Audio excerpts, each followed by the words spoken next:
Today we're meeting with the pharmaceutical and biotechnology companies, the biggest in the world. Le 2 mars 2020, Donald Trump convoque les plus importantes entreprises pharmaceutiques du monde. Le président américain veut un vaccin contre le coronavirus. When do you think you could have the vaccine? When do you think you'd be able to have it, start producing it?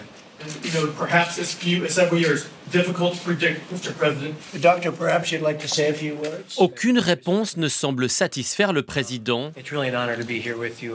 Pourtant, un de ses patrons se fait remarquer par son accent et la promesse d'un vaccin dans l'année. Please. Thank you, Mr. President, for the invitation. Stéphane Bancel, I'm the CEO of Moderna. We have already sent in only 42 days from the sequence of a virus our vaccine to Dr. Fauci's team at the NIH. We're now waiting for the vaccine to be green light from the FDA so that the team can start dosing as soon as possible. So you took it over the next few months. You think you could have a vaccine? Correct.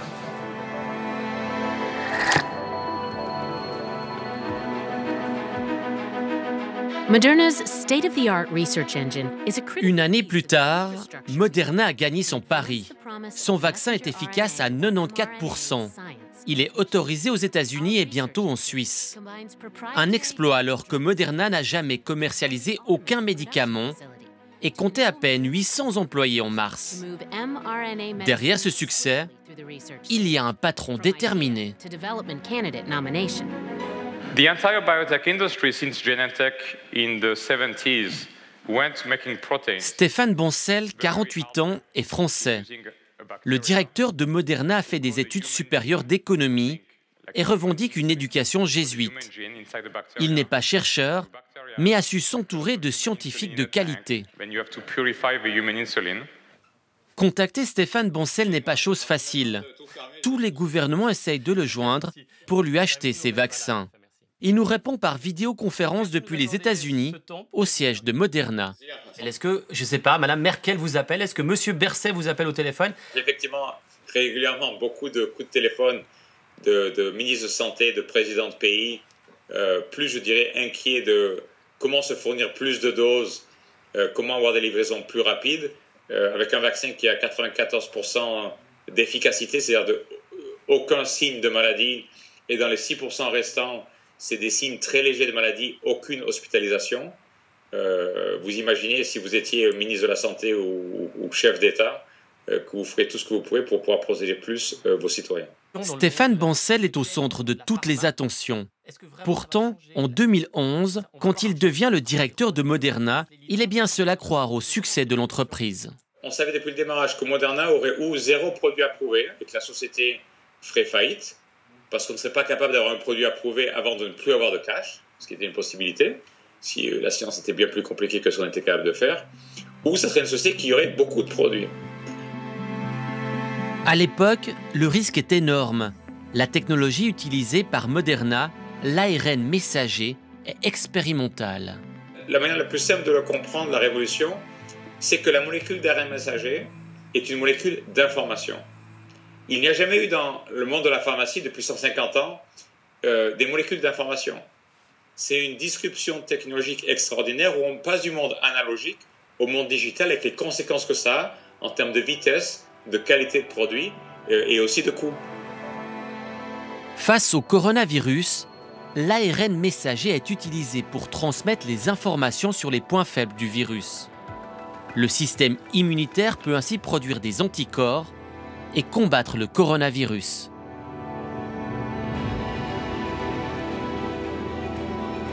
À Genève, une poignée d'investisseurs a joué un rôle crucial pour financer les débuts de Moderna et sa technique révolutionnaire. Parmi eux, la banque Pictet a investi en 2013, bien avant la pandémie. En 2013, à quoi ressemblait Moderna? Il faudrait remonter à Stéphane, mais il y avait à peu près 20 employés, 20-30 employés, de la recherche. Il ne produisait rien du tout, c'était de la recherche. Et comme cette idée, au fond, séduisait toutes les personnes qui étaient dans le domaine de la biotechnologie. Il a pu attirer des gens exceptionnels parce que les gens se disaient mais si ça marche, je veux en faire partie, je veux faire partie de cette aventure. Et ça, en tant qu'investisseur, vous le sentiez. Vous sentiez le fait que quelqu'un comme Stéphane Bancel était passionné et il a joué sa carrière aussi là-dessus. Et il y a beaucoup de gens qui ont joué leur carrière là-dessus, qui ont pris des risques énormes. Des risques qui ont payé, et pas uniquement pour le patron de Moderna qui détient 9% des actions. Aujourd'hui, la capitalisation boursière de Moderna est de 40 milliards. Lorsqu'on avait commencé à investir, comme je voulais, elle était de 400 millions. Donc c'est clair que c'est une société qui aussi a levé, on parle beaucoup de Facebook et de ces unicorns, c'était considéré comme une unicorn dans le domaine de la médecine et la biotechnologie. Ils ont levé 2,5 milliards lorsqu'ils étaient privés encore, ce qui est tout à fait remarquable, sans avoir un seul produit agréé et à vendre. Et ensuite, ils ont fait... Basé sur une idée, finalement. Basé sur une technologie, oui, sur une technologie. Le développement de cette technologie s'accélère avec la crise du coronavirus. La pandémie, une immense opportunité que Moderna va comprendre avant tous ses concurrents. En fait, c'est quand j'étais à Davos, la semaine du 20 janvier 2020, que j'ai réalisé qu'on allait sur une pandémie comme la grippe de 1918. En fait, j'ai passé la semaine avec deux extrêmement talentueux scientifiques des maladies infectieuses. Ils partagent avec moi plusieurs fois par jour, sur leur téléphone portable, des données d'infection, d'hospitalisation et de mort qu'ils reçoivent en direct. Donc, c'est des données non publiques, de par leurs contacts, amis, infectiologues sur Wuhan. Et en fait, on réalise très vite que le taux d'infection est en fait extrêmement effrayant et le taux de mortalité est aussi effrayant. Et c'est à ce moment-là que j'ai pivoté la société. Mais en fait, j'ai coupé le comité de direction en deux. Une partie qui s'occupait à continuer de focaliser l'entreprise sur les produits existants et une partie d'essayer de faire ce marathon impossible, d'essayer de voir est-ce qu'on peut avoir un produit approuvé d'ici la fin de l'année.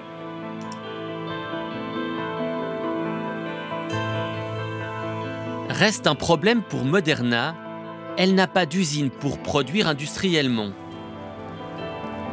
À Viège, l'entreprise chimique Lonza a lancé en 2017 un vaste projet immobilier.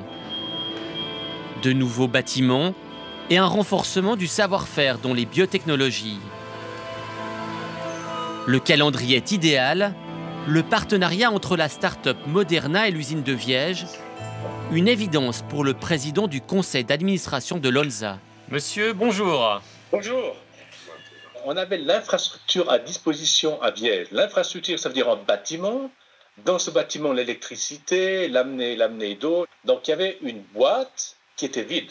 Et dans cette boîte, si vous voulez, on a installé en moins d'une année 3 lignes de production pour produire la substance active du vaccin de Moderna. Et ça, c'est exceptionnel. Normalement, il nous faut beaucoup plus de temps. Donc, c'est un défi qui était énorme, qu'on a réalisé. On est capable maintenant de commencer à produire cette substance active pour le vaccin de Moderna. Ces lignes de production sont capables à plein régime de fabriquer 300 millions de doses par année. La réorientation industrielle de Lonza arrive au meilleur des moments. Dans le futur, ça veut dire dans le cours de 2021, Lonza sera focalisé uniquement sur la partie biotech de son portfolio actuel. Le coronavirus, ça a accéléré ce processus? C'est quelque chose que vous aviez déjà mis en place avant le coronavirus? Le processus de réflexion était entamé avant l'événement du coronavirus. On voit aux États-Unis qu'ils ont investi massivement le gouvernement dans Moderna. Est-ce que la Suisse a massivement investi dans Moderna et dans Lonza?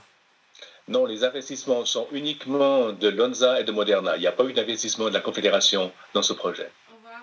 Merci beaucoup, au revoir. Contrairement au gouvernement américain, la Confédération a cru bien plus tard dans le potentiel du vaccin Moderna-Lonza. Elle a passé commande au mois d'août, 7,5 millions de doses achetées. Pour Bertrand Kiefer, rédacteur en chef de la revue médicale suisse, la Confédération aurait dû prendre plus de risques. On peut dire que la Suisse n'est pas celle qui a le mieux négocié. Quand on voit un pays comme Israël, le nombre de doses qu'ils ont déjà et le nombre de gens qu'ils ont pu vacciner dans leur pays, manifestement, ils ont mieux négocié. Ou ils ont mis plus d'argent. Et plus d'argent plus tôt, c'est-à-dire en ne sachant pas trop si ça va finir par effectivement marcher ou pas.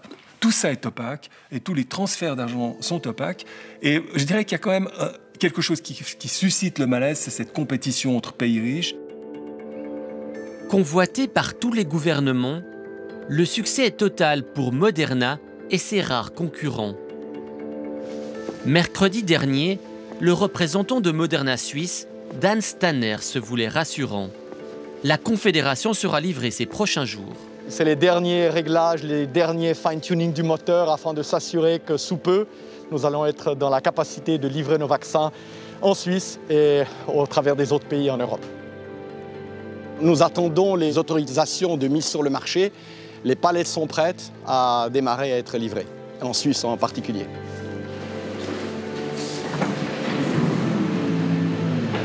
Dans le canton de Vaud, les vaccins Moderna sont attendus avec impatience. Ils sont en cours d'homologation par Swissmedic. Alors vous avez ici les deux congélateurs de gauche qui vont permettre donc de stocker les vaccins Moderna à moins 20 degrés. Donc c'est des vaccins qui vont arriver au cours des prochaines semaines à hauteur de plusieurs dizaines de milliers de doses. Et ici sur le côté à droite, vous avez les deux congélateurs à moins 75 degrés qui vont permettre de stocker les vaccins Pfizer. Ces boîtes vides sont prêtes à accueillir les flacons de Moderna. De leur côté, les équipes de vaccination sont en formation.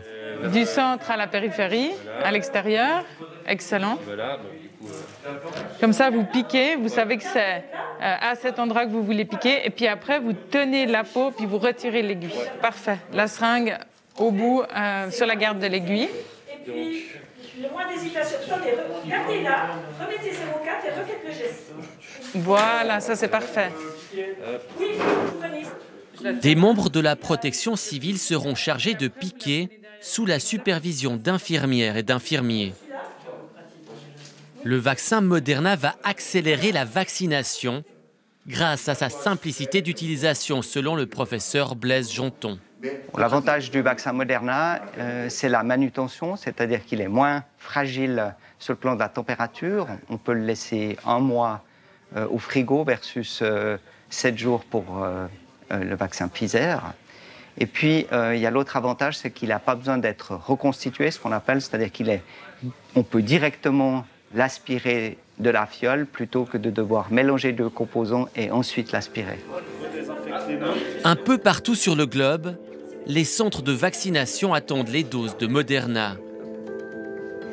Jamais une entreprise n'a suscité autant d'espoir et autant de milliards de dollars.